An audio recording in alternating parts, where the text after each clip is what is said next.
Hello, my name is Albert and welcome to Well Budded.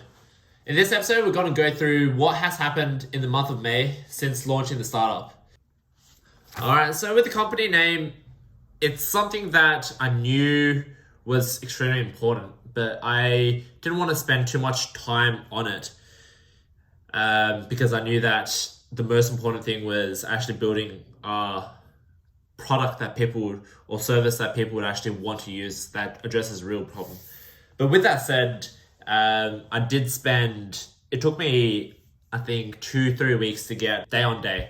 And so how I got to that name was that I would, every time I'd think of like a name for a startup that was related to the startup, I would check Google domains. After a while, I was able to compile 24 or so names that was, somewhat relevant. And I'd shortlisted Day on Day and Rot Free.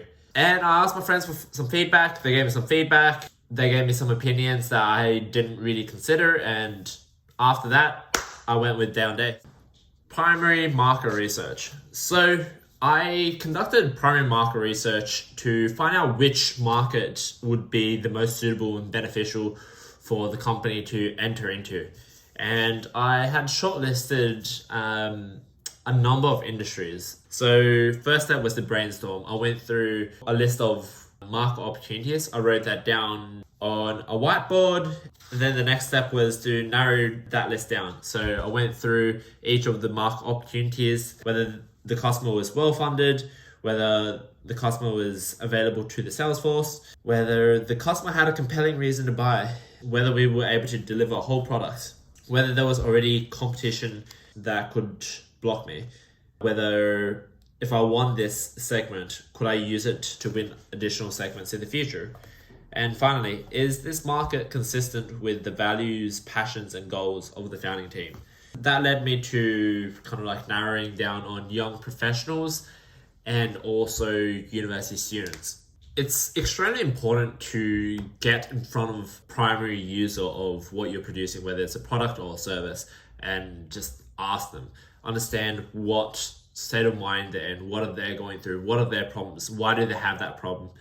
And so that was what I was trying to uncover alongside testing my assumptions, understand whether they would be willing to pay for such a service. I interviewed some of these friends, and through that process, I was able to uncover new insights and had a better idea of what to build. So the concern that most people would have if not really actually understanding who you're building it for, you're going to build something that at the end of the day doesn't actually resolve what the end user's problem is, and as a result no one purchases it and no one uses it. So having a good feedback loop is important. So the way to do that is being as close as you can with your customer. So I was talking to my friend Lily, and she was telling me about how she had a lovely experience pushing her own idea through a program called the Founders Program. With that in mind, I had a look at like what was being offered, and there was a program in particular that I was interested in called Founders Pre-Accelerator, which was helping founders that had a minimal viable product or a first iteration of a service or product that they would be able to deliver. I was accepted in, so that kicks off this week. This is the first week. The importance of mentorship is that startups will face the same problem. So whether it's founder conflict, whether it's funding, whether it's how to generate sales, user experience, how to drive growth, traction, all those things. These are all concerns that a startup needs to address. Mentorship in that sense is good because you're getting feedback from someone that has been through that process. And the other reason why mentorship is important is because you don't want to be in a positive feedback loop, and that is what happens with usually small teams, and you want some constructive feedback with from a trusted advisor. And that's why I am looking forward to the Pre-Accelerator at UNSW. The concern that I do have is that this time because of the coronavirus and how that has impacted how we can see each other and interact with each other. Now we interact virtually as opposed to meeting physically. That does change the dynamic, and that does somewhat restrict how we can network with people and get feedback. So that is a concern that the founders team at UNSW are trying to address.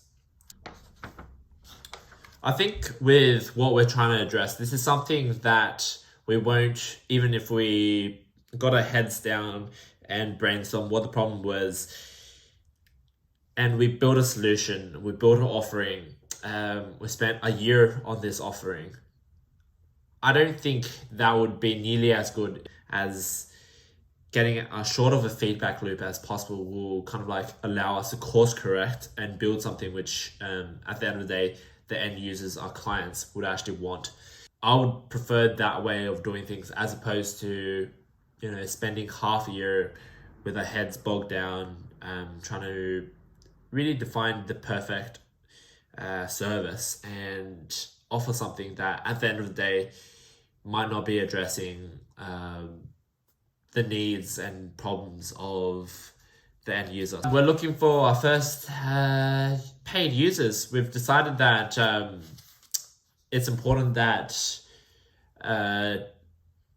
we get paid users instead of having like free users, because free users, they don't care enough, and we need some proof that people actually do care about this. It's not just your friends or my friends that are interested and then they sign up and they don't actually need the product, and the feedback that we receive is of a substandard quality. So that's what's been going on in the month of May. So we went from establishing a company name to defining like which market we're going to go after, and testing our assumptions about the various markets and trying to uncover what the problem was. We're still in the process of developing our initial offering, and we are in talks of having the first couple of users jumping on board. So that's a wrap.